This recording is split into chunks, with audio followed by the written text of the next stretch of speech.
welcome to the Together We Thrive series dedicated to inspiring and connecting social entrepreneurs. I'm Rachel from House of Eden Studio, and today we're going to be talking about the very important topic of the trials and tribulations of a startup. So I have today the committed David from Mind for Me and the tenacious Adele from the Healing Innovation Hub. And so my personal vision for my business is Together We Thrive, leading better business. And that's why we are here today, because I believe that, that being together, we can actually help lead better business for the future. So my first question and my warm-up question to you, Adele, is what does better business mean to you? Thanks for your question, Rachel. So what does a better business mean for me? In my own cultural language, I'll just say this, what's called a quote, whakatoki, he waka eke noa, which means in our language, we're all in it together. And so better business rather than just good business, trying to do it solo, which is how it was my journey, trying to think I know everything. I've actually learned that the more that we share and utilize other people's skills, talents, networks, everything like that, that more business can be done. So that's what better business means to me in a brief summary. That's so beautiful, really lovely. And how about you, David? Yeah, thanks. I certainly agree with what Adele said. One thing is, over the years, and I've been doing business for a long time now, is I have been going it alone. And I think the one thing for me, better business, with that in mind, is always playing to our strengths and working to address and work around our weaknesses, accepting and acknowledging them, and continually working to improve with what we've got. When I started my journey into the startup and business land, I had a few successful, unsuccessful, I must say, side hustles, but I really wanted to start my own business about 4 years ago. And I found that there was a lot of talk about startup, and whether it was hearing about other people's startup stories or successes, I actually found there was a disconnect, because I was listening to a lot of, say, podcasts by very successful billionaires, millionaires, and I didn't feel that I could personally connect to them. And I also found that there was a massive gap with really getting some actionable advice about the social enterprise and not-for-profit or good business sphere. So I guess that's one of the main reasons why I really wanted to talk about this topic today. And I think that it would be great if I could get a short introduction from both of you about what your business actually does. Yes, so myself, I'm the CEO and also board member for our charity Healing Innovation Hub. Overall, our mission is to heal, innovate, inspire. So that's basically merging therapy, holistic therapy with innovation. And also it's to reach the mass, especially during lockdown periods like this, where face-to-face appointments is not exactly doable at this time, but our main areas that we're covering is especially mental health, suicide and abuse, and helping to encourage more healing generations to come through. Rather than focusing on solutions and problems, it's more shifting to problems, more shifting to solutions. How can we help more courageous, strong, resilient children coming through? Because at the end of the day, they are our future. Important, isn't it? It's such a deep thing that you're really working on, that actually changes the future of so many people. Can you give us a short introduction about Mind for Me? There's two things that I do. I do financial and operational management consultancy, but that's just a little bit. I enjoy it, but Mind for Me is where the passion is, because I think that's where I can make the greatest impact and where the real need is. And what that's about is it's an online platform. It means it's scalable, and it's empowering people through helping each other. It's an online marketplace, effectively a tool for managing the exchange of support and assistance from within the community with your friends, your family and your neighbours.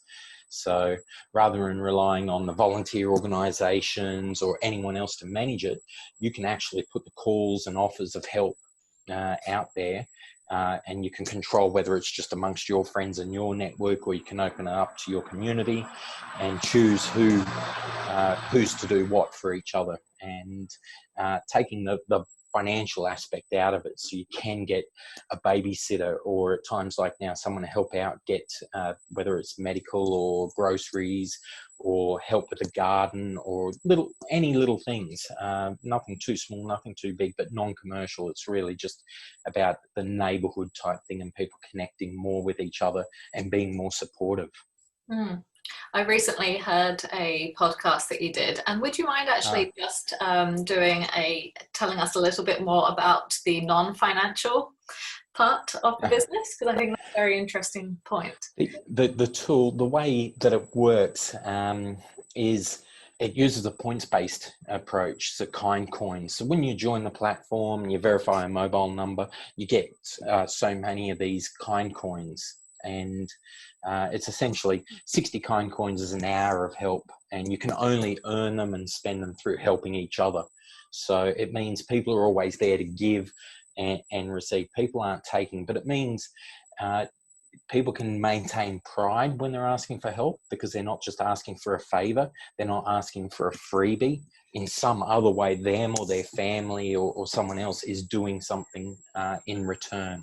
And it doesn't have to be direct, it can be with someone else. So it takes that sort of pressure of a favor out of it. It because of the platform, because it's a tool, it puts it out there that you're not directly making a phone call asking someone for that help. But if you're asking, for example, 20 people in your network, those that it's really convenient and easy to provide that helping hand can say yes. So I think with that, it means a lot more help and assistance can be there, as opposed to that one-on-one of feeling your pressure, having to rearrange things. And I think that's where the value actually lies, that giving help when it's convenient to do so doesn't cost someone as much time, as much effort as getting the help you really need when you need it. I think that's a really beautiful way of being able to pass on a kind gesture that you have received, and then you can give back, and it doesn't necessarily have to be that same person, but if everyone's doing the same thing, it's just got that beautiful ongoing flow between all of the people on your platform. Let's go back to the beginning. Adele, what was the process that you took into becoming a startup or starting your journey? Another great question. I do reflect on one of the motivational speakers that I've listened to for a while is Simon Sinek, always knowing your why, not just your what and your how, but why. Because at the end of the day, it comes back to us as humans. Yes, the products and services are great, but who's the team behind it and all? So myself, even a few years ago, I had a breakdown myself, because of getting overworked, burnt out, and also because of experiencing past traumas as a child and all. And so this is what we're also trying to do, is help to break the stigma, along with many other networks, break the stigma and to be open that we're all going through challenges, especially at this time of life during this COVID-19 crisis worldwide, job losses, unfortunately deaths, hospitals, you name it. And so it's something that a lot of us can relate to, but it was in 2018, it was opening up about my own experiences to overall, again, like where that name heal comes from, to heal myself. I liken it to, like what I've been doing as part of my workshops, I liken it to, you can't pick up someone else in a car if you're running on E yourself. You need to top up your own car, and you need to find out what different resources and all, so helps to fill your own tank. And so that's what we promote in terms of holistic health and well-being. We call it in Māori language, it's the whare whā model, which means spiritual healing, physical healing, family healing, and also mental and emotional well-being as well. I know healing sounds a bit like a spiritual word, but when we're stressed and all, it's nice to just lie down. Sleep is healing, eating is healing, especially with a rumbling stomach, everything of the sort, and even just getting out for fresh air. So, and that's what we're promoting, is overall holistic health and well-being. Some people, whilst they take natural medications, things like that. For other people, it doesn't work. It doesn't help. Some people are medication resistant. And so we've been collaborating with other organisations to help promote their businesses as well for holistic health and wellbeing. But going back to your question about why did I set up, it's all to share my own inspirational stories. Because I had a brain surgery, epilepsy brain surgery at Royal Brisbane Women's Hospital, because I had epilepsy for 23 years. And so I know the ups and downs of near-death experiences, and also so that's part of my experiences, my journey. But even when I gave a presentation recently over the weekend, overall, I had to learn to shake it off when I had seizures. I couldn't physically just stay on the ground when I hit the ground whenever I had seizures, injured myself and all. I had to be resilient, tenacious, and just pick myself up and keep going. And so that's overall the challenge that we're the goal that we're trying to challenge other people do, that above and beyond COVID-19, job loss, relationship breakups, whatever it is, we have to be resilient, be tenacious, and look past it. And I didn't let my epilepsy stop me from getting degrees, setting up businesses and all. So we have to be creative, be resilient, be courageous, especially during this day and age. So that's my why for setting up our business. What a woman. I just wanted to say thank you so much for sharing that with us, and also just thank you so much because you sharing your story with so many other people in Healing Innovation Hub is just going to be helping so many more people in return. And so it's really an honor to have you here today and to be sharing your story. Thank you. How about you, David? How did your startup journey come about, or how did you start? With mine, for me, I'd actually had moved. I'd been living in England, and I moved over to Poland into a small town called Wągrowiec in West Poland, about 25,000 people. And they're just such warm people.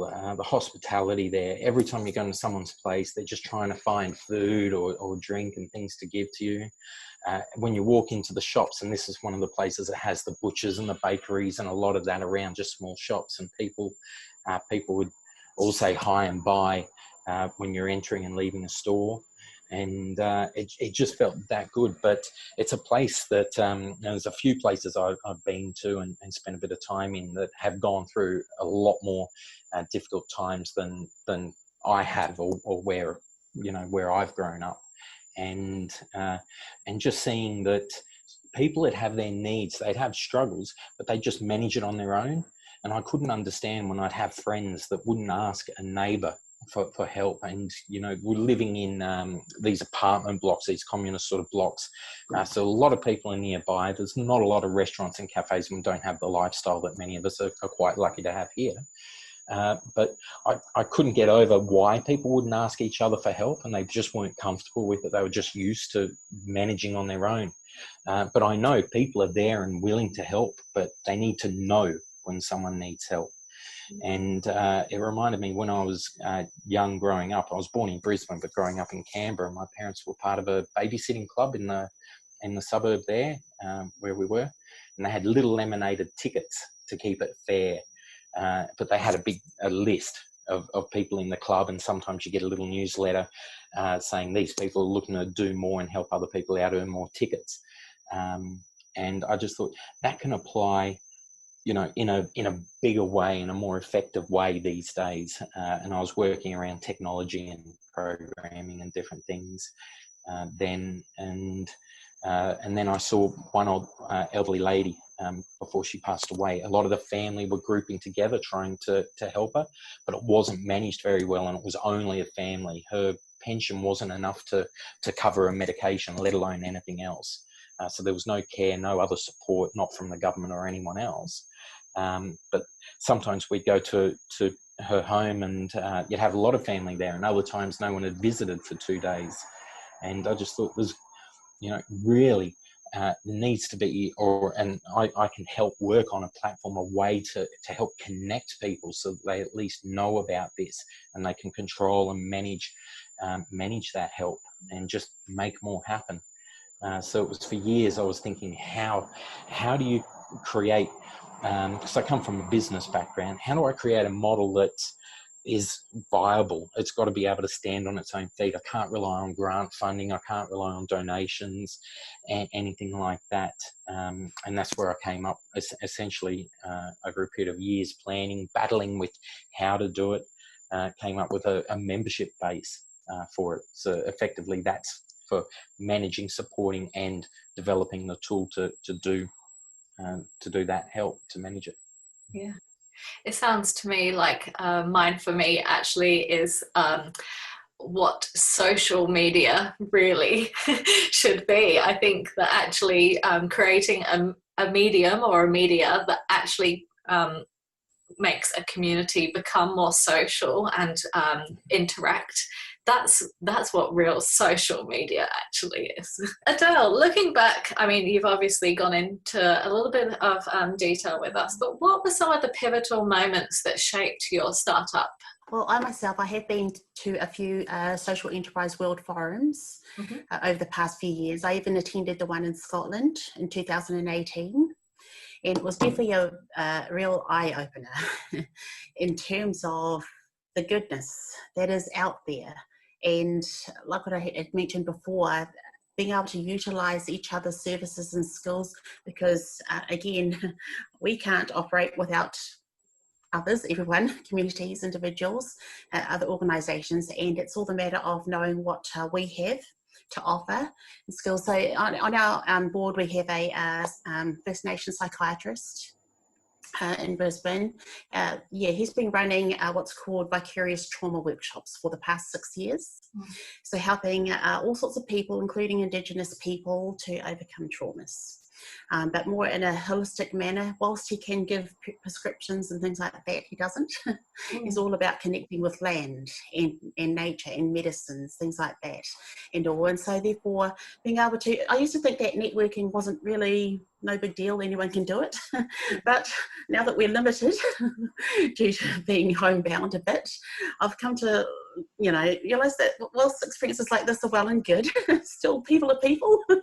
You miss that interaction. And so therefore I have been able to take away from many different conferences, experiences. I'll just say the business, it's really revamped a lot of our business model. Just coming to learn what's actually happening out there in the world. Because when you're a startup, what you put on the business plan or the business model, you come to learn it's a living document. You learn to pivot due to the time, and especially with this lockdown time worldwide, we've got no choice but to change the business plan again. So while we were delivering services face to face, that's kind of on hold for now because of restrictions. So it's all of us learning to go digital, and so that's why right now we've been working on our innovation side of the business, and we're just about to launch a VM app, and this is for young children, virtual mindfulness app. So adding, so it is a 2D, 3D virtual reality app for kids, because a lot of them are homebound. It's a lot of working from home parents, and also being able to help them to ground that they're okay. So we've got different nature scenes, nature music and all in this app. So we'll be launching that free for kids very soon.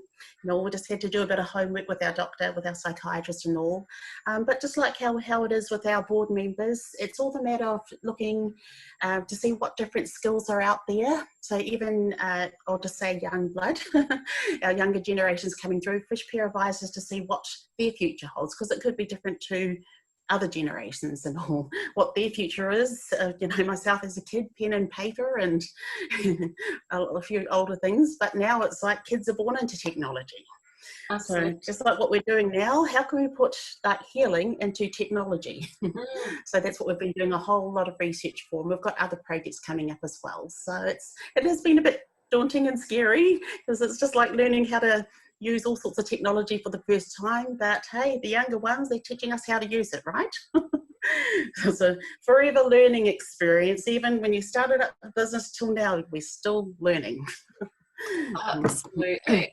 They say in business in general, and obviously COVID has been an unusual time, but one of the best things that you can do with your business is to create a really resilient business model that doesn't mind innovating or changing with the times or with your target audience or whatever that might be.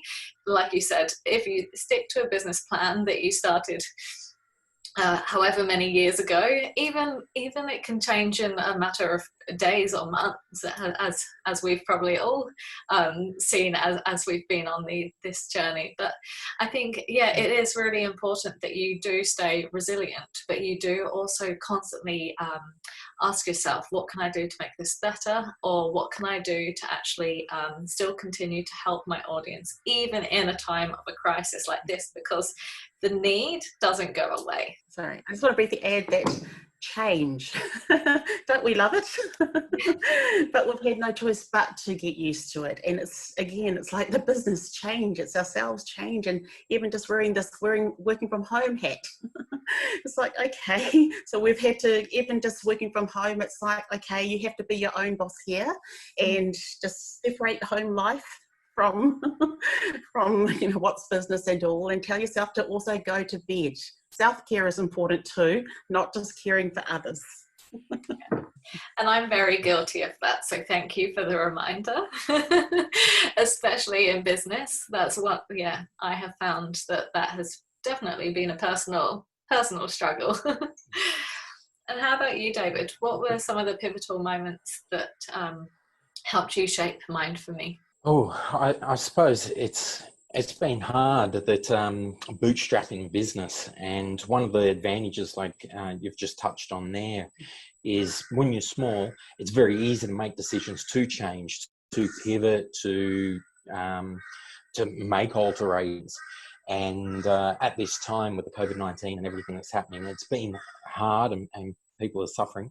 But it does point out that there are factors outside of our control, and things will always change, and we have to have that resilience. We have to have that ability to cope with external factors and things. So Mind for Me, I've been actively working on it for near 3 years now.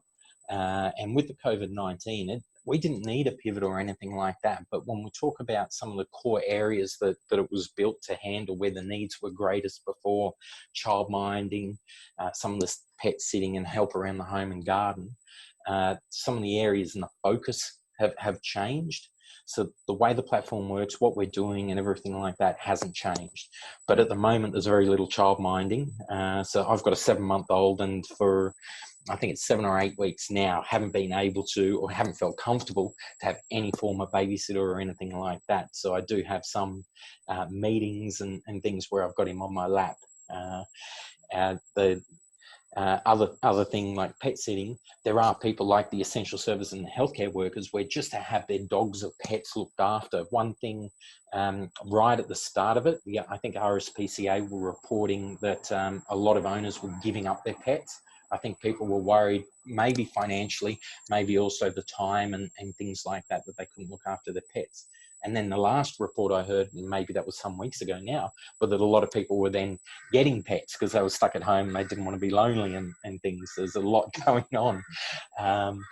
But with social distancing, there's still a lot of engagement. There's a lot of help that people can give to each other, but it's a matter of understanding how to do it safely, how to maintain the distance, and who's in need. Some of the people that were in need before, and like Adele's been dealing with the working parent side, one thing that's come up is the way, as a working parent, and homeschooling, you've got to somehow manage, supervise a kid, guide them through their work, give them assistance at the same time you're trying to work at the same, and that makes it really, really hard. And I've had some friends say that it's been a real challenge.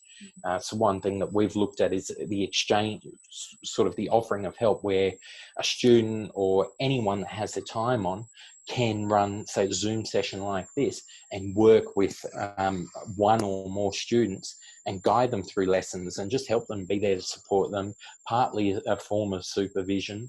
But things can still happen like that. And that's one I never would have thought of before.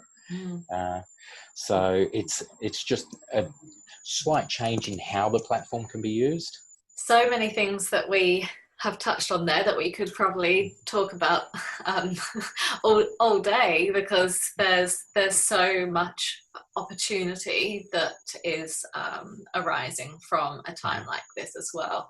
And I think it's important to recognize that pivoting in a time like a crisis doesn't have to come from fear. It can be solution based, and that you are still continuing to actually provide a solution rather than think, I've got to pivot because I've still got to make ends meet or whatever. And so I think that that's one beautiful thing that you two have both done, is that you've actually pivoted to still suit the needs of your audiences and just changed those things based on what the needs actually are. What do you love about the startup phase? Well, normally the time that I do start something up is when I've got a super light bulb moment. And I'm so driven by it that I'll do anything to make it happen. But I've also learned that times like when I'm extra super excited, that I also need to come back to reality, do my market research, and trial different things out. And I'd say when I first set up when I started my first business, which really, if I want to put an age to it, was when I was 11. I used to knock on doors selling caramel popcorns.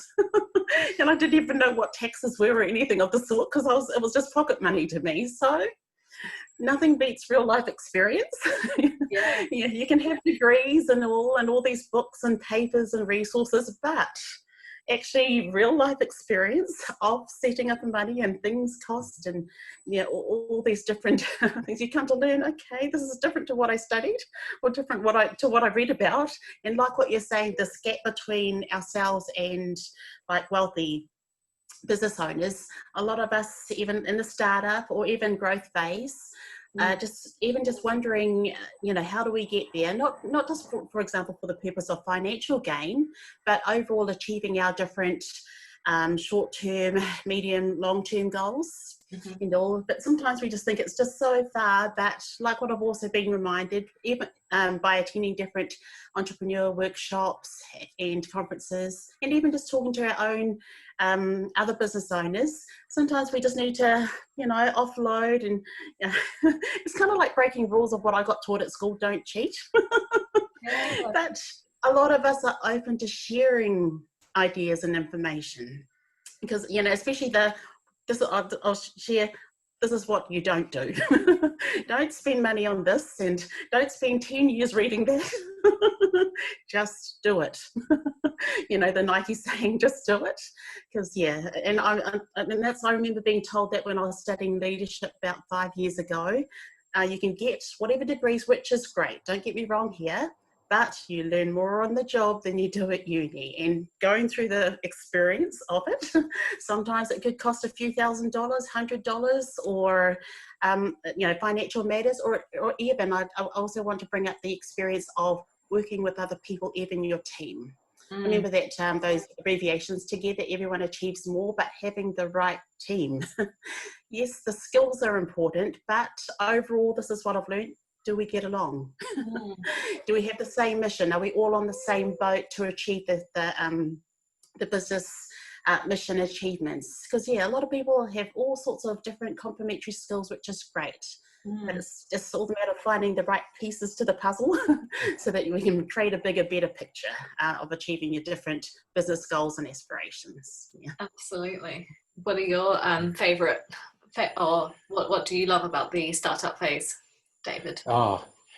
Like Adele, it's such an exciting thing. You do have a bit of a buzz, because it comes from realizing you've got there's something you feel that can be of value to others, whether it's problem solving or a gain or helping them, and piecing it all together. There's so many different aspects to business, and it can be hard wearing all the hats if you're on your own, but drawing from other strengths. But it's a lot of fun as well. You pick up a lot of skills and a lot of knowledge in many different areas, and it does get easier each time.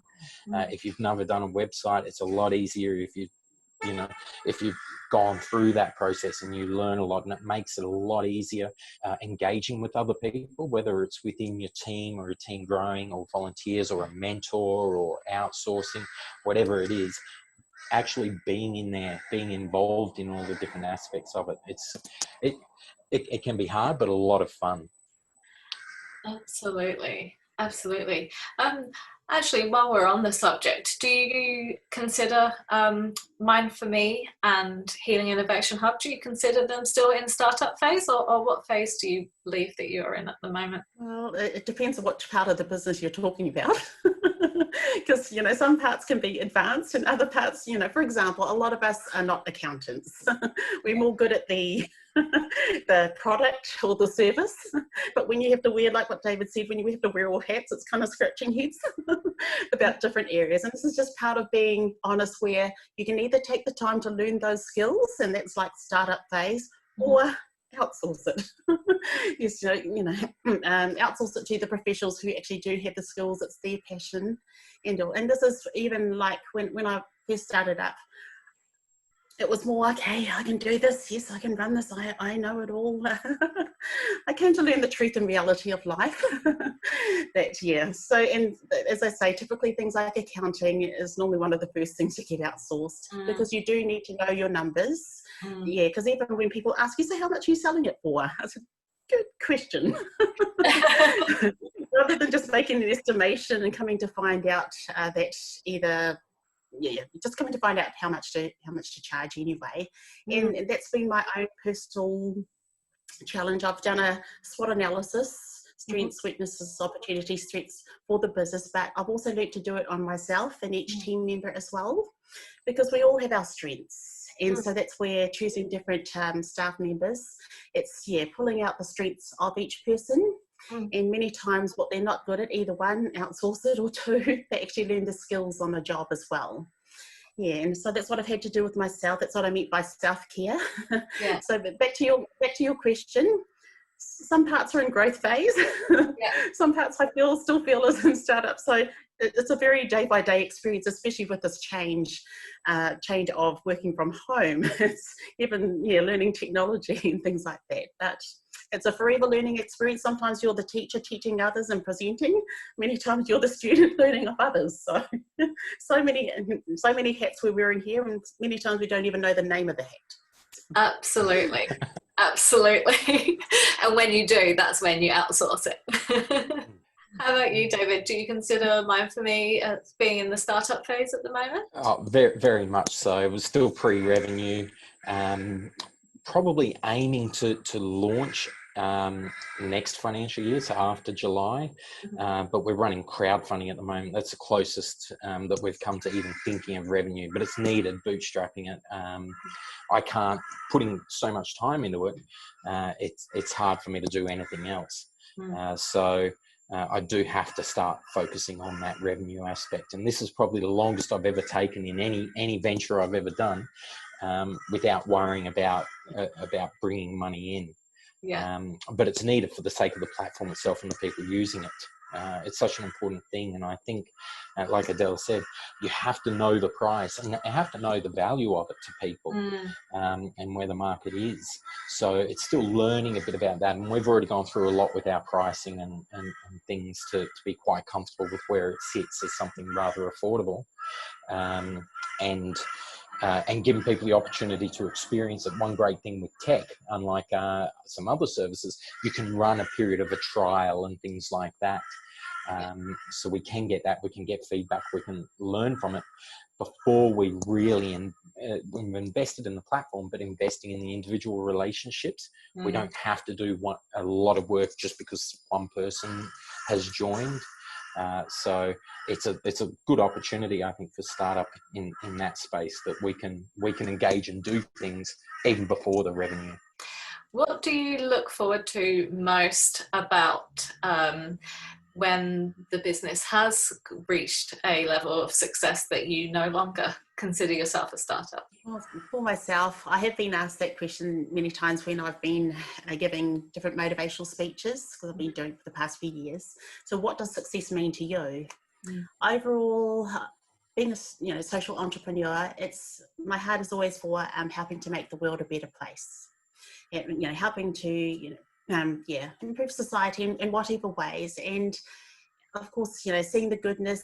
For example, the 3 areas that we are focusing on is education, awareness of mental health, health and well-being, employment, giving people who are disadvantaged the opportunity to be able to learn how to make different therapy apps themselves. So we've got a game developer on board as well, running those workshops online. So we have had to pivot the face-to-face classes to online. And so those kids who are disadvantaged, they can, that have trouble going to school, even autism kids, different kids. So, but a lot of them are, IT, that is them. And it's like, wow. So, and so just maybe some of them, handwriting is not for them, but wow, what a tablet technology, and they're already making all these 3D games. It's all the matter of that's where a lot of my success comes from, is seeing the joy in others, as well as, that just kind of gives me excitement to keep going, because definitely they're like life, like what I shared about my epilepsy story, that life has its ups and downs for everyone. But experiences like that of seeing positive changes in people's lives, whether it be individual or even as a society, because as we'll know, technology can reach the mass, not just one-on-one. And so that's what I've been learning more about the advantages, the positives about technology, is being able to, one app that a kid with autism can make can reach how many different other kids. And overall, it's the message of being able to inspire and help motivate other kids to get out of their comfort zone. We already are anyway. And just again, like my own personal journey of epilepsy, I didn't let that get in the way of myself getting degrees and struggling still. Even just for information, I've been seizure free since I had my brain surgery 7 years ago. Congratulations. Nice. Yeah. And so it's just taking what I learned throughout my 23 years of epilepsy and paying it forward now. Paying it forward and helping to inspire other people, whether it be invisible disabilities, mental health challenges, even some people who are struggling with suicide, things like that. It's putting therapy into what they can make for themselves, games, virtual reality, augmented reality, learning from home, and then being just allowing people to be part of our journey, so that when the end product of the app comes along, I made that. Spread the word. So as I say, there's nothing better than word of mouth marketing, is there? So absolutely. That's part of our journey of innovation and healing. How about you, David? What do you most look forward to about reaching the next stage outside of startup? I have to say, my favourite question so far, Rachel, because the whole idea of that's the buzz. That's, my head's already thinking 5 years from now. And it really, it's something, when bootstrapping like this and going through that startup again and again, because I've done this several times, it's quite painful. And my family don't particularly like it, seeing that I could just go out, work well and earn money. And I've said the thing is, the work that I do, the consulting CFO type work, it helps a company, it helps a business. Maybe the business is more profitable and things like that. But when working on something like mine, for me, the opportunity to actually really make a big impact, where people, single parent families, elderly, people living with disabilities, people that, living paycheck by paycheck, just simply the idea that I can give them a tool where they can get help, they can improve their lives.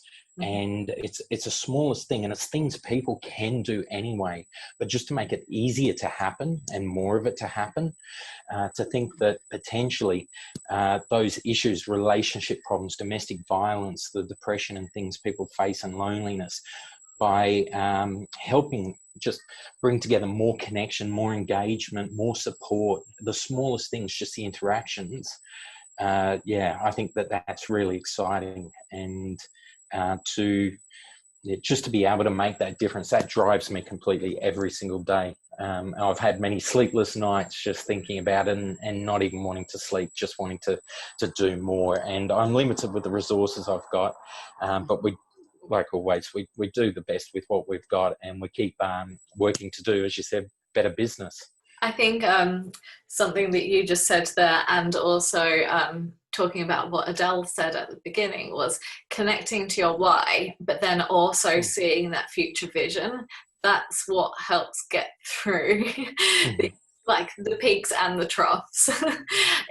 When, like you said, if there are times when your family are questioning why you're doing it, if you can reconnect with like, this feels good, this is my why and this is my purpose, and then connect it to, this is why I'm staying up later this evening, or this is why I can't fall asleep, it's because this is the potential that it's got, and I'm willing to do whatever it is, or put in all the work that I need to really make this vision come alive. And so it is always very exciting to be a part of this stage. Adele, what are some of the biggest hurdles that you've had to overcome? I would say that you can have whatever noise around you, but overall it's believing in yourself. Believing in yourself, because at the end of the day, whilst you sometimes it's good to do market research for your projects, and or don't get me wrong here, but overall, like what you're saying, the highs and the lows, and all, it's being able to have the resilience and tenacity to believe in yourself when you either come to a dead end. It could have been like trialing out a project, and it was, you kind of, sometimes you think, what else can you do? Or is this even worth it? Sometimes it comes down to the question, why am I doing this? You know, that sometimes, especially during the tough times, and I know that a lot of businesses are going through it right now.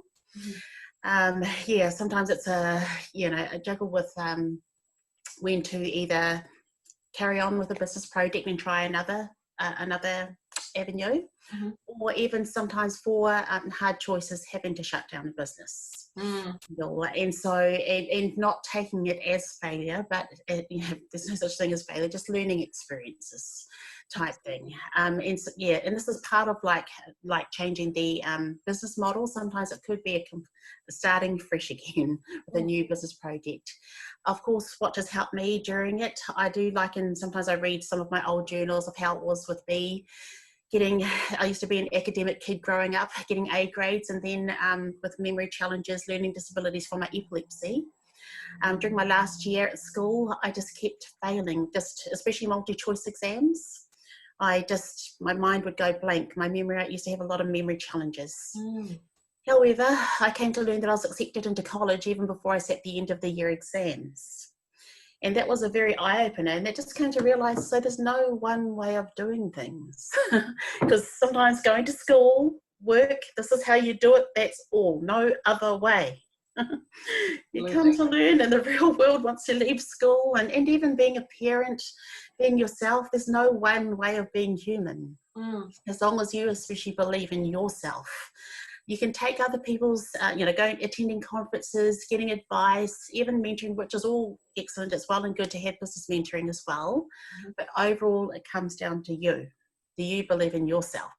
And also that's why what's helped me to get through those hard times has been sometimes having to say no to just having a bit of me time to reflect on where I'm at in life, reflect on business and all, and overall even see if I can do a bit of a brainstorming, vision board about, okay, what's my short-term 12-month plan, 5-year plan, 10-year plan, and overall coming back to reality, what can I do here and now? And many times it takes going on holiday for a weekend, having a break, refreshing, because we're running around, because we're so extra excited, but remember, we are human too. And normally when you refuel your mind with a good sleep and eating well, not just eating on the run to and from meetings, all these secret things that we think no one else knows. But it is, yes, it ends up as a laugh when we come to realise that a lot of us do it. And so that's definitely what we're promoting. That organisation is self-care for our team, whoever jumps on board with us, even our few volunteers. Having extra training, making sure that we have a good sleep, and even being flexible with different timelines when we keep track of the different projects. Apart from different dates when they are officially due, like funds or whatever it is. But it's learning, just like life, it's being flexible and overall being kind and believing in ourselves. So that has been my own personal challenge of it all. And then, of course, when I believe that I've got enough energy to drive myself, then, of course, it affects how I operate and run the business. It's just being honest with ourselves as well. When you have to shut door with one project and open doors to another. Just like this COVID-19 lockdown, we think, oh, no more work, oh, we're so limited. But think outside the box, think outside the squares. Okay, well, here's the problem. What's the solution? What can we do from home within our own bubbles? So that's myself. Absolutely. Absolutely. David, what have your hurdles been? The first hurdles I remember within myself, actually, I started my first business, I think I just turned 19, and that evolved effectively into an advertising agency. And so I was in my early, coming up to mid-20s, and about 23, 24 years old, and I'd be effectively asking clients to take over their advertising budget. And there was another particular project that we worked on, and we were talking to the government looking for $20 million. And a little bit, I relate it to the imposter syndrome, except I felt confident and comfortable with it, but I was very aware of my age and how people might perceive me. And no one, I don't think anyone ever mentioned it. I can't remember that, but I lacked that bit of self-confidence, only that worrying that they might be thinking I'm too young for what I was doing. But I think I'm looking younger now than I did back then, and back then I probably looked older. And yeah, so no one seemed to question it, and things weren't so bad. Hurdles now, though, and with Mind for Me is I took a long time to start Mind for Me. It was about 10 years before I actually decided to commit to the development of it, a lot of planning and learning. And I'd had the budget to go ahead with the development. I had over the years built up my own development team with my work, but a friend of mine, he was getting this development work done with a team offshore, and we'd agreed a fixed rate. They were going to deliver to the MVP, the minimum viable product, and I basically paid them to do the whole lot. And I felt confident in the work because I've seen what they'd done for him. But as we worked through it, more money, and they were asking for money I just didn't have. And I said I needed to get to MVP, and then the work falls on my lap. So many things I can do with the testing, marketing, refining, relationships, and different things. And that running out of money back in, that was about bit over 2 years ago now. For Mind for Me, made it a big challenge. So that's where I hadn't even thought of the idea of bootstrapping at the time.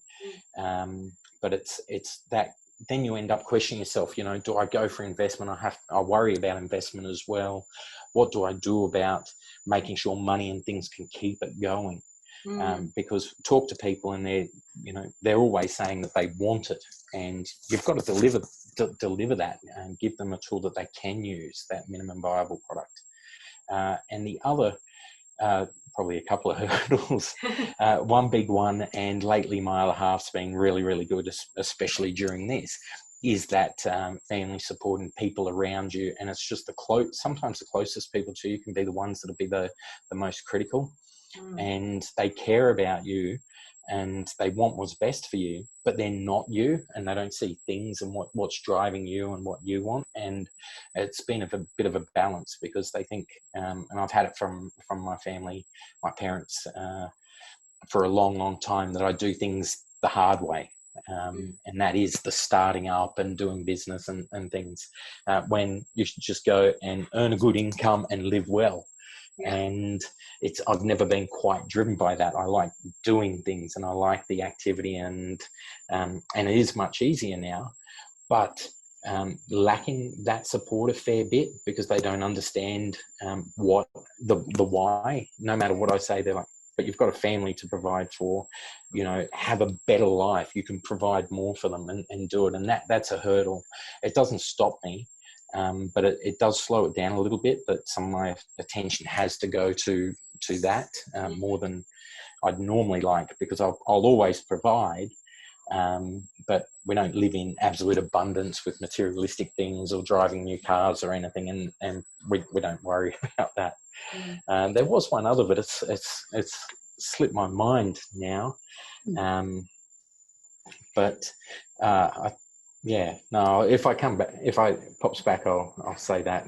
Yeah, do. Adele, you've got something else there. Another thing's popped my mind when you were talking there.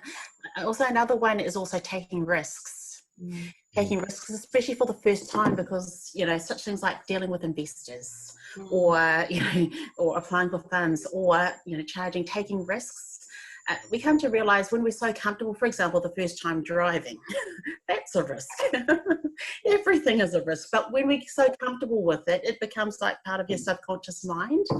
And I know that a lot of us are taking risks now anyway, even homeschooling. It's like, what do I teach and what do I do? So it's this change again, and being able to take risks. And I come to think about sometimes when I was just like putting money towards the website, a few $100s and all, but I can buy shoes or clothes very easily with that price. So it's just, I guess it's more knowing the unknown, getting used to getting comfortable being uncomfortable. Especially when it's first time. But I do remind myself, just like how it was, if I can have brain surgery and I'm still alive and breathing, what's everything else?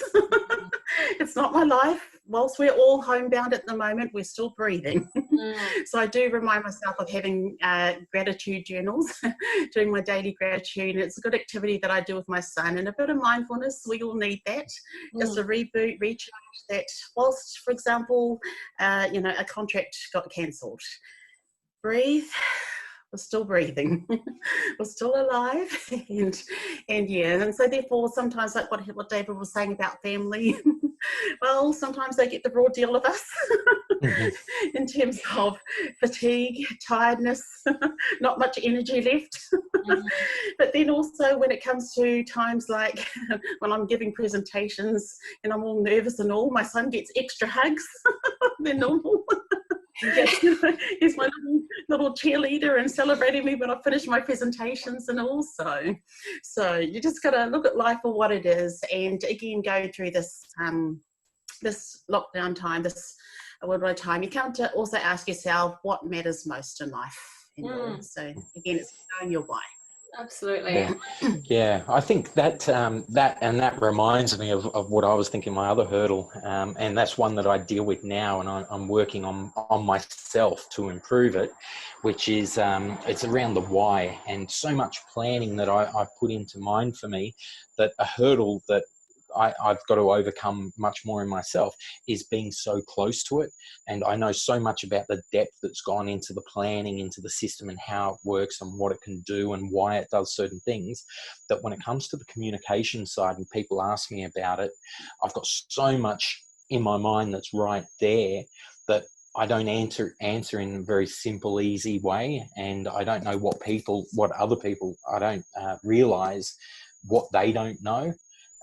Because I already know all of this about what I've been doing and how it works, that what should be a 30-second answer can turn into 5 minutes. Yeah, absolutely. I think communicating with your audience, and especially your why, I think that there's a few different things to think about, but it's one of the major things that just because you said it once doesn't mean that your future audience is going to find the place where you said it that one time. And sometimes you feel like you're regurgitating the same thing over and over again, but you never know when it's a new pair of eyes or a new pair of ears that are actually going to finally hear that for the final time, for them to really realize what your business is and really connect with it. They actually say that before somebody buys from a brand, they need to hear from you about 13 times.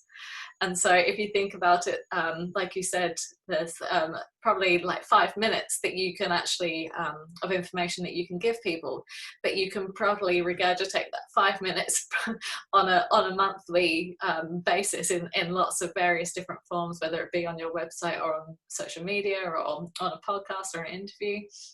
there's so many different ways that you can actually continue to give people that information that you need.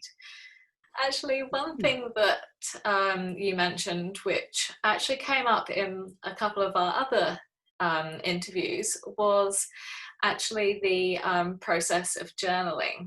And I think that it's really crucial as well, because it's a way to connect with yourself and really connect back to your why. But one thing that you also touched on was about your team and getting people that almost had a similar vision to you or similar values. Is that normally how you actually hire your team? Is it normally based on values, and then you create outputs that are based on their skills?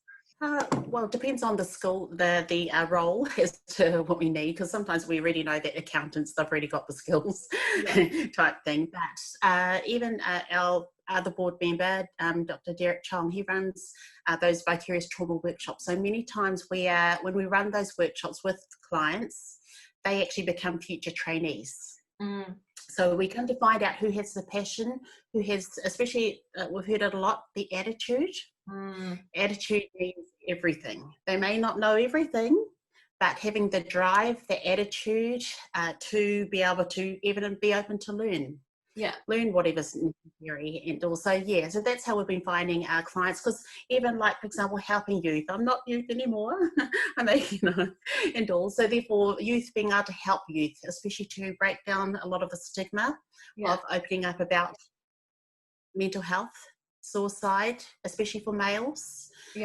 Males. So I'm a female, so therefore I can't, I'm not a male as such, even though unfortunately I have the experience of my brother taking his life and so therefore I do know what it's like, and so that's part of my drive also, is to reach out to families of those that have experienced those traumas as well. And this is what I mean by, we can dwell on challenges, on traumas, on problems, which will always be there, but it's all the matter of actually bringing out the lessons that you learned from those experiences and being able to share it. Because at the end of the day, like what I've been learning while doing motivational speaking the past few years, people get drawn by the story, not just the facts, but the story, your own personal journey, your struggles, and also how you learned to overcome it.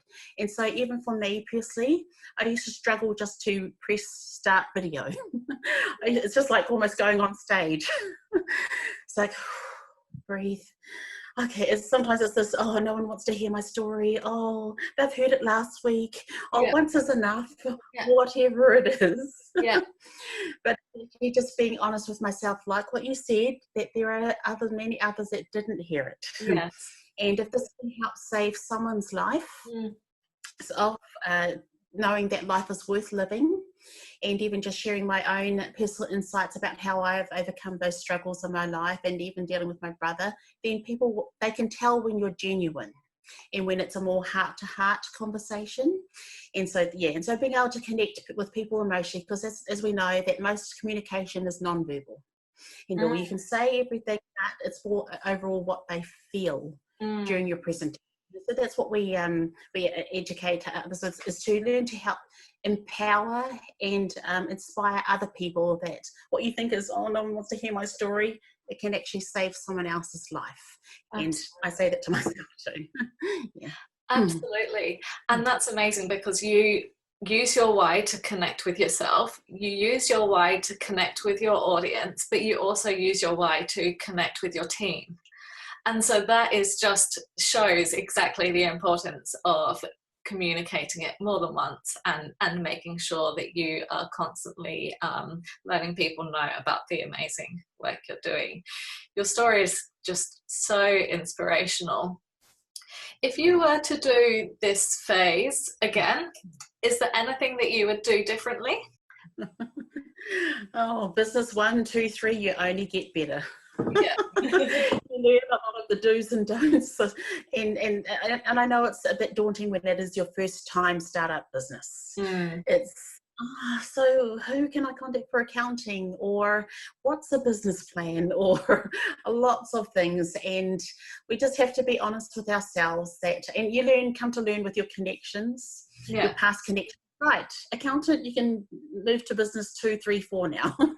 You know, you've got, when you've developed your team of essential workers, when I say essential, I mean like your accountant, a business mentor, you really, and it depends on your business model and your team as to what you need. So myself, I've got a tech team of game developers.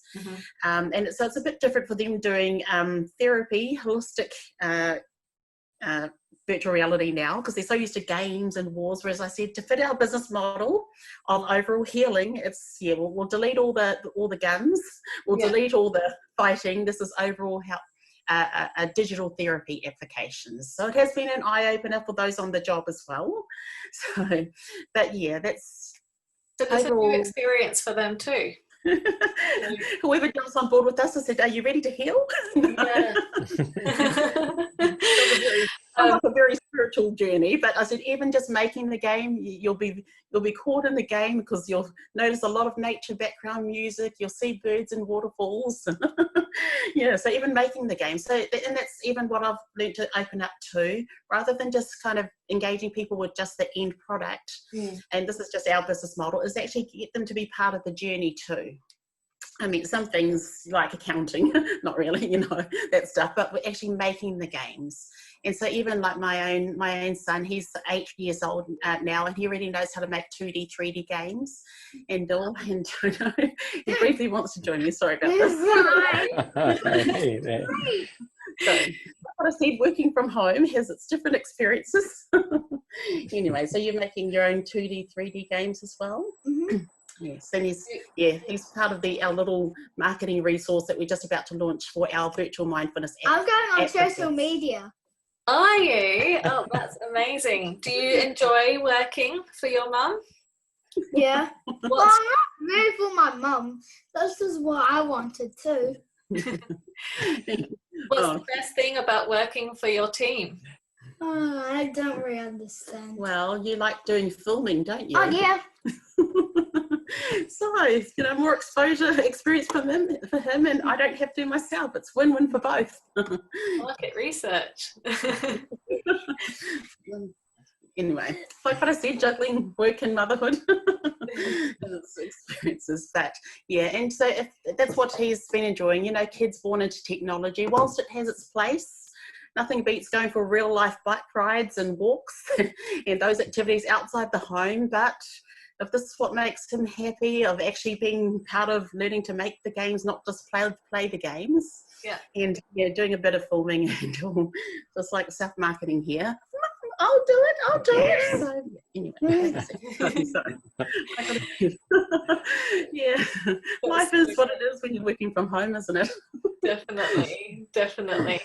David, we were on the topic of conversation. If you were to do it all again, maybe specifically Mind for Me, what would you do differently, or would you do anything?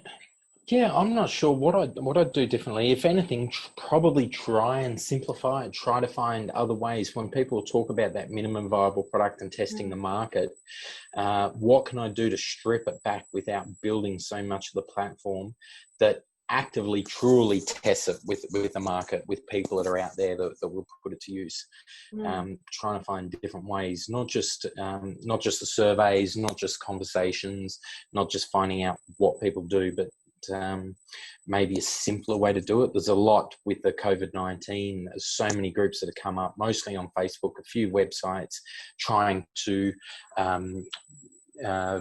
organise and get volunteers moving, and calls for that, whether it's the Care Army that's done it on a big scale here in Queensland, and now they've got something similar. I think it's pretty much come out of WA, but it's gone across Victoria and New South Wales. But that still operates through volunteer organisations, so quite different, and on that volunteer basis. But there's a lot happening in social media. It's very easy to literally in minutes pretty much create a group and engage people and to get some idea. I think that's also, it is very limited when it's easy like that. You still have to keep doing and taking it further and that, and yeah, with mine, for me, one thing about it is there's so many different layers when you talk about the privacy and the trust and control and things like that we've built into it. I don't know if there's any other tools that would replicate that in the same way.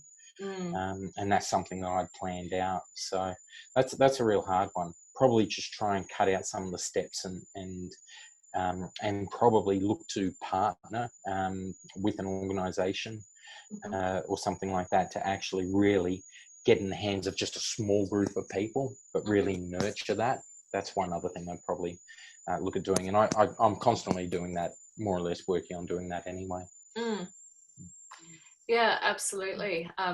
We mentioned before about Adele. She uses her why to not just communicate with her audience, but also with her team and also connect with herself. And I think that will be a crucial thing for you if you're looking for partnerships as well, because you would want to find people that had that same interest in the output, the quality of the work when it comes from a place of passion and purpose, and really aligned with the values, just creates such a wonderful output in the end. I just wanted to add that there are many different events and even accelerator programs that are out there, and so even for social enterprises and it does help to save a lot of time and putting like 1 year's networking, having all the different networks and even funds information available within as part of accelerator programs, and there are a lot. I know that Australia is one of the top countries for social enterprises worldwide. These different, not just funds, but networks, programs, accelerator programs, you name it, that's happening. And so therefore it is using it to our advantage to be able to, build your team, as Dave was talking about. And so that's what I found really helpful is after attending an accelerator program in 2018, it's like, wow, that saved a few years of work. Trusted sources, I'll just say, whether it be the best, a lawyer, to deal with, for example, intellectual properties, or even knowing the legalities of business, all sorts of different things, which as a startup, we don't even think about. We're so sometimes, focused on the product or service that we forget a lot of the back end work.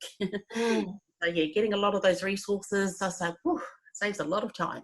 You're right, and especially in the tech sphere, I had the pleasure of actually mentoring at a startup weekend recently, which was the first global online startup weekend, and just to see in 54 hours that people literally just had a concept. They created the teams by the Friday night. On the Saturday, they created a minimum viable product, and on the Sunday, they were presenting and pitching this MVP. It does show, like David said, if obviously it has to be pared back. Not necessarily that full, final product, but just enough for people to get aligned with your vision and what you are hoping to achieve can be the difference between finding an investor or a partner to come on board and join the journey with you.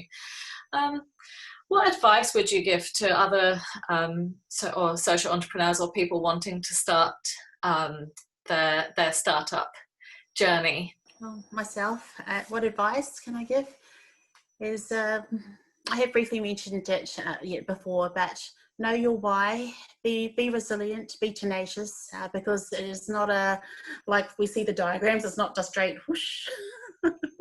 There's lots of wiggly lines in between, right? Yeah. Especially when it's going down rather than up.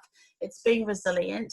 I know that we even hear the talk that entrepreneurship, business owners, is not for everyone. We do have to be aware that overall believing in ourselves, because we, even like as part of our business, we do know of a lot of business owners that have taken their lives. So we have to be aware here that you have to be resilient, be tenacious, and also have a good team, trusted sources that you can sometimes offload to. And that's how what I've learned along the journey. Sometimes, like what I said, a team member, you just lost a team member for whatever reason. We all have different journeys. And so just feeling like a bit of loss. end all. It's just learning to be resilient throughout the journey. But like what we've also spoken about, it's also celebrating. Whilst we think that we got an email, it's fine, yeah, carry on, but do we celebrate much? And I've heard it a lot. So did you celebrate? Did you celebrate? Okay, yeah. I celebrate other people's successes. Do I celebrate my own? And yeah, and so that's, you know, to help keep yourself motivated. And even like what I mentioned about take breaks. Yeah. Self-care is number one. Reboot your own business yourself in order to be able to help reach out to other people and actually execute your own projects. Otherwise it just stays up there and no one else knows it. It's just ideas. It's all the matter of taking it from up there into reality. Yeah. Absolutely, and something that you touched on and David touched on is actually finding a group of people that can be your sounding board, or a group of people that are on a similar journey to you. So if it's a family member or even a business partner or whoever that person is, if they don't necessarily understand what you're going through, or you need someone to be able to talk to, it is really important to have a larger community to be able to reach upon, but also like a small like internal board members, I guess, that know you and understand you and be open to being honest about what you're going through is really key. How about you, David? Do you have any advice that you would give to? I think starting with that resilience side, because it's not an easy journey, and we hear about the successes so much, and it seems to happen so fast, and it's not fast. Anyone that does it fast is really quite lucky. They've just hit it right with timing, with their market, with what they're doing, how they go about the personality. There's just so many things that fit, and for 99% of cases, it's not fast or an overnight success. And understanding, I think from the financial background, is understanding, because it takes that time, what you're actually spending your money on, and not expecting that in so many months' time you're going to have a return and you're able to live in it. So making sure that you separate yourself and you can sustain your own living. And you know, relate to what he was sharing there. Is that, yeah, be honest with yourself. And there he is again. I'm sorry about that. That's right. I don't even know what happened then. Just Zoom went and rejoined the meeting. Wonders of modern technology. I've got to love it. And it's so funny when you're seeing it happening on TV. So that's actually a point, I think, that the problems I've seen with companies that turn over even in hundreds of millions of dollars, they still face the same problems that smaller sole operators face. You can see it on whether it's a news, an interview, watching Ellen, whatever it is. People have those problems and difficulties. So don't feel alone, and understand that you are going to face problems, and not be, I'd say, have that vision, have that purpose, know your why, but also don't be overly optimistic. Just be a bit realistic as well.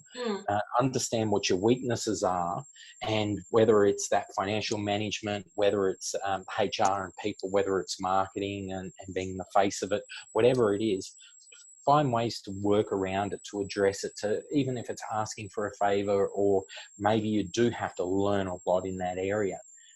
But find ways to address your weaknesses, because I think they're the things that are the areas where you lack the experience, and that no one has absolutely all experience, all skills and all strengths in all areas. And it's just being critical and knowing that within ourselves and with what we've got available, that we need to be able to know that so that we can work around it and we can overcome it. And that understanding that a failure only has to be a failure if you don't learn from it. If it was a learning experience, then it's still not a failure. It's still an experience that, and like Adele said, the idea of that actually just getting involved and like knowing each aspect of the business and learning to fail and learning for failure to be part of the process and not being beat up by it.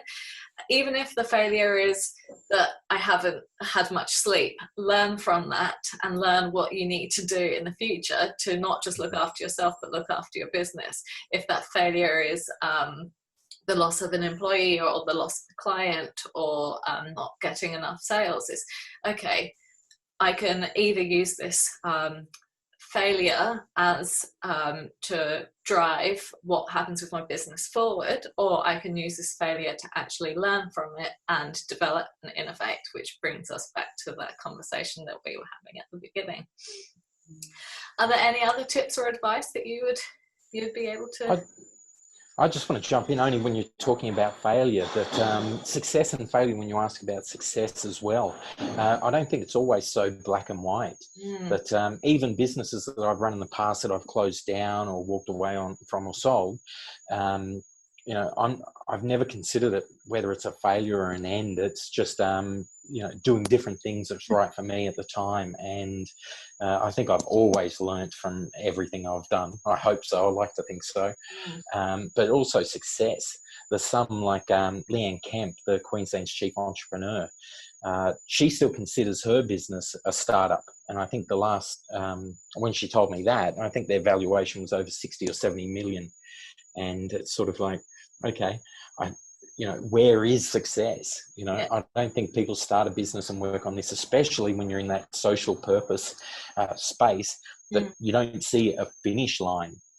So you can't ever say it's only acting or behaving successful or things are going successfully, but it's not a success. I'm really glad that you touched on that point, because I'm not sure at what stage people realize that they are no longer in a startup. Like, obviously that looks very different to everybody, and so that's why I specifically asked, do you consider yourself? And I loved, Adele, your response of it depends which part of the business, because yeah, it's just so important to recognize that some bits could be actually like very forward thinking and very much the stage of a scale up, or really at that innovation phase where you're creating things that are just brand new to the market and really leaders in your field.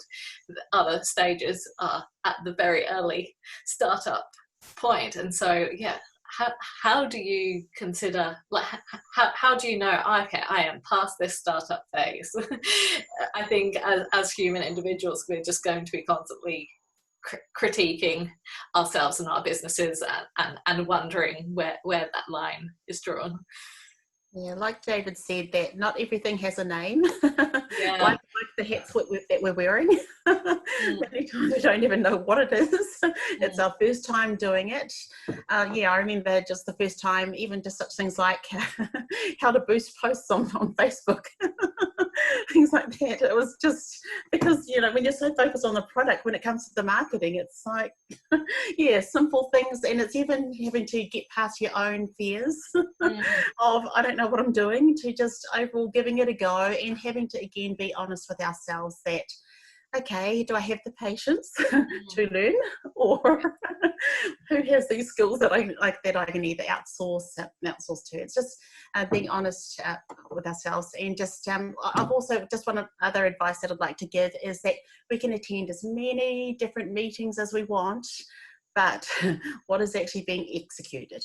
Yes. Sometimes we went to conference 1, 2, 3 and photo with entrepreneur 1, 2, 3, whoever it is.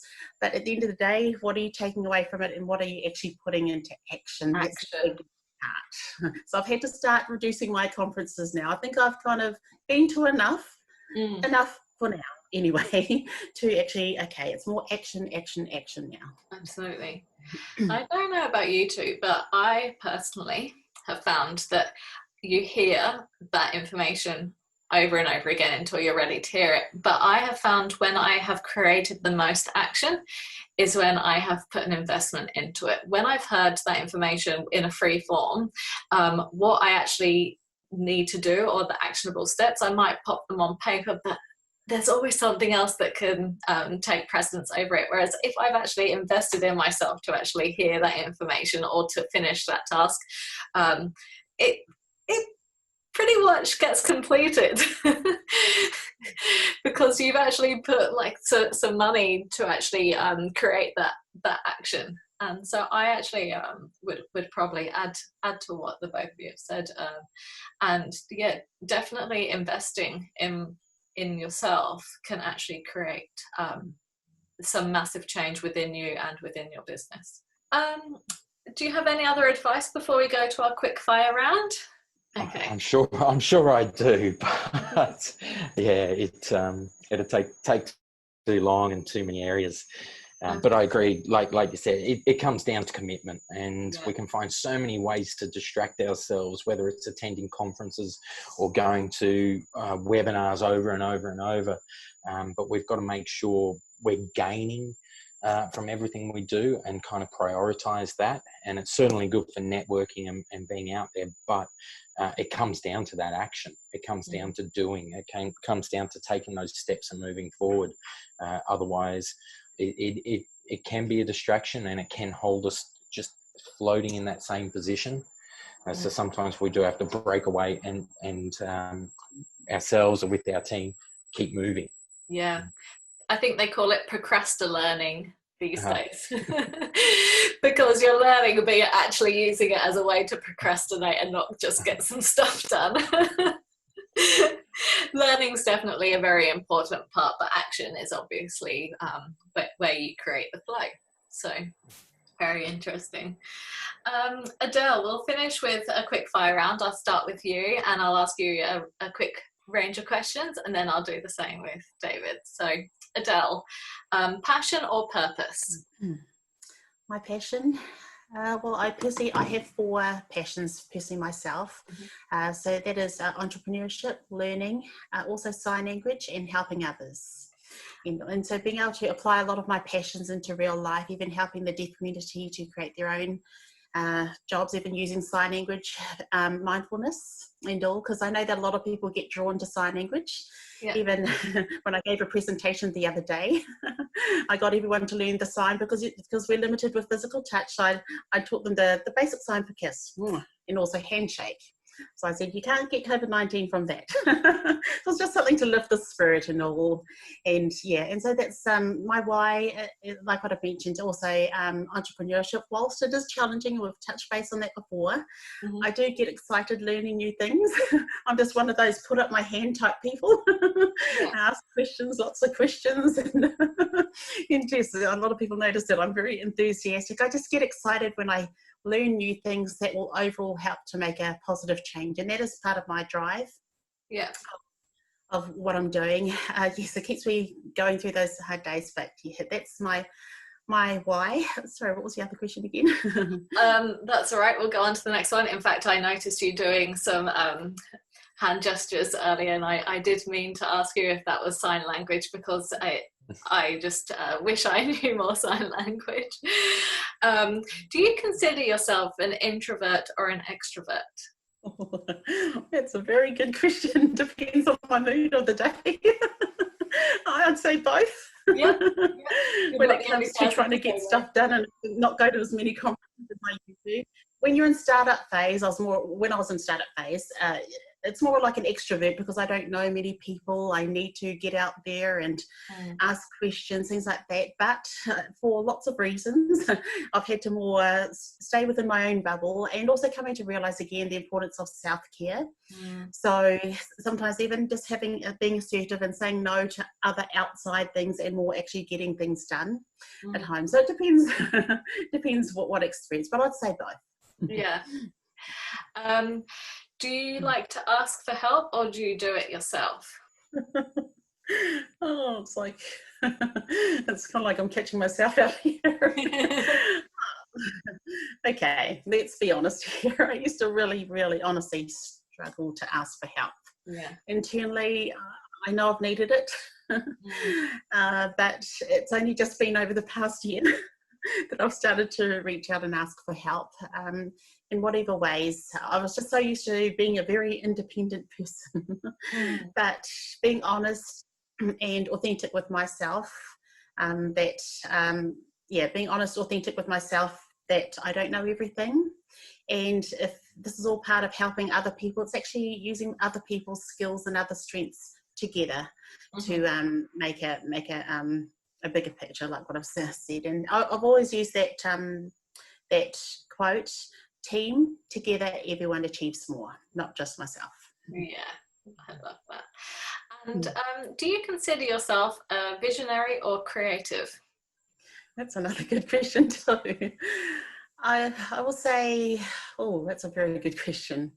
If I took a pick, I'd say overall creative, just like how it was being limited with my epilepsy. I tried to fit in with the, I'll say, normal way of doing things, but I had no choice but to be creative and find other ways, other strategies of doing things. And especially since having my brain surgery, if you don't know, so I did have my left temporal lobectomy surgery, and whilst people think that half my brain is gone, no, it's like a lot of young neurons, brain cells have actually developed. It's like a young brain that's been put in as such. And so anyway, I've had to actually use it to my advantage because I remember things so well now. So well, and even having a neuropsychology test, and my brain functionality is in the top 10%. Wow. I didn't know this. I didn't even know this would be an outcome. I thought it would be just no more seizures, reduced seizures. But why I'm sharing this is you never know really what we have inside ourselves. Yeah. Many times we only kind of, we're only limited with what we allow ourselves to do. But if we, actually, get out of our own comfort zones, get out of our own way, you come to discover yourself so much better. The old "I can't" mentality, when you come to actually surprise yourself. So it's all the matter of actually giving things a go, getting out of your own way and going for gold. Absolutely. Okay, David, we'll do the quick fire round with you. Passion or purpose? I think passion has to come first for me, and really it's out of the passion that whatever the purpose is that helps drive that forward. If I'm choosing one or the other, passion comes first. Introvert or extrovert? I always think of myself as an introvert, and the extrovert side comes out of almost necessity in business. When you're the face of it and you're networking and you're doing different things. But I've got friends that will say otherwise. I'm exactly the same. My husband definitely says otherwise. Lead or follow? I think lead. I'm not sure why. Even just from high school, it's something that just seemed to naturally be there. I'll happily follow, but I find it very easy to step up and lead when the opportunity's there. Absolutely. Visionary or creative? Visionary. I think my creative side's kind of rubbish. I always think I'm creative, but more in the logical sense or a business sense. So it's very much vision that drives me and keeps me moving. Would you prefer to upskill or outsource? Now I prefer to outsource. I'm always seem to be upskilling. Sometimes just a small little things it's easier, or just for interest's sake, enjoyment's sake. But outsourcing, there's a lot of people out there who are better doing most things than I am. Yeah. And in the COVID times that we've just been through, did you decide to pivot or did you decide to pause? I think neither. I think we just kept moving forward, only because I think pivot's such a strong word and a change of direction. They're just small changes in focus and priorities more than anything. Yeah. Certainly didn't pause. Yeah, that's great. Okay, well, we've come to the end of the interview. Thank you both so much for your time. I am so grateful for having this experience of meeting new people, and I really hope that our information has created some actionable advice that can really help inspire people and create some action within the social enterprise community. So for the viewers, I just wanted you to know that if you wanted to find out more about these fantastic entrepreneurs, head on over to houseofedenstudio.com.au.